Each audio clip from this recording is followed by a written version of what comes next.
Magical Encounters by Mattel is an adventurous board game for 2 to 4 people. A special feature is the magic ball. First of all, the game board is laid out in the middle of the table.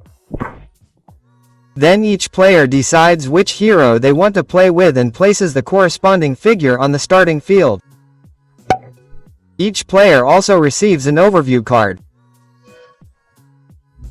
One of the shuffled star tiles is placed face down on each star field on the game board. The shuffled encounter cards are placed face down next to the game board. The door tiles are placed on the 4 corresponding markings on the game board so that the side with the closed side is facing up.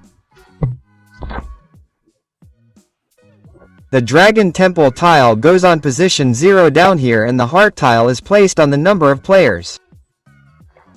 Here 4. The dragon figure goes on the dragon's cave here, and the magic 8 ball goes in the middle on this field here. Then the supply of treasure tiles and the dice are laid out and you can begin. The players try to find the 4 crystals together on the one hand and to avoid the dragon on the other. The youngest player begins and then play continues clockwise for 3 rounds. A player's turn consists of 4 processes. Firstly, the dice are rolled. The white number on the dice represents the player's movement. The colored number, on the other hand, controls the movement of the dragon. After a player has rolled the dice, he can move his hero figure in any direction, by as many spaces as the white number on the dice indicates. Only one hero figure can stand on each space. If the movement ends on a space on which a figure is already standing, it must be skipped. This does not apply to the dragon figure, by the way. So depending on which space a figure comes to a stop on, the player then receives a star token or experiences a blessing. If a player comes to stand directly on a star token, he takes it and places it in front of him. This token can either be used immediately or kept for later use. If it is a crystal, the player places it on one of the towers here in the middle of the game board.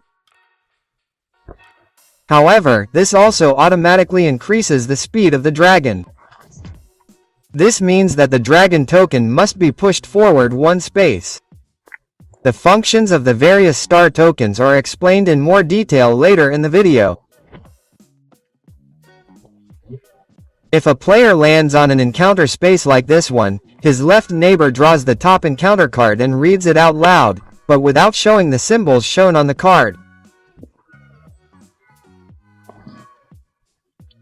So here we would have the Saint Pig needed one of its own quills for a magic potion.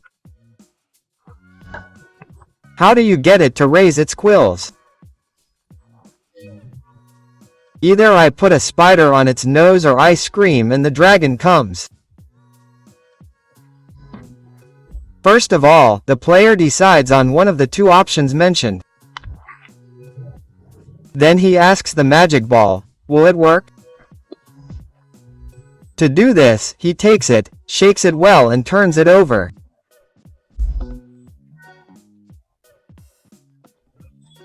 The magic ball now shows a check mark, a question mark or an X. The action is then taken according to this result and the event on the overview card, i.e. what is shown on the symbols.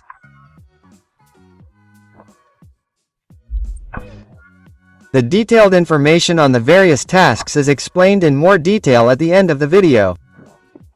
The card is then discarded. In the 4th and final step of a turn, the dragon is moved by as many spaces as the colored area of the die indicates.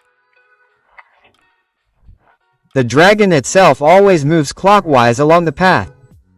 It does not receive any tiles.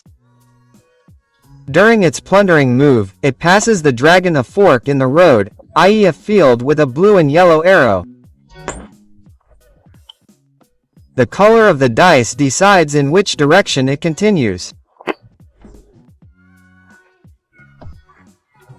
If the dragon moves onto or over a field on which a hero is standing, the hero would first have to go to the dragon's cave and start his next turn from there, and also give up a life point.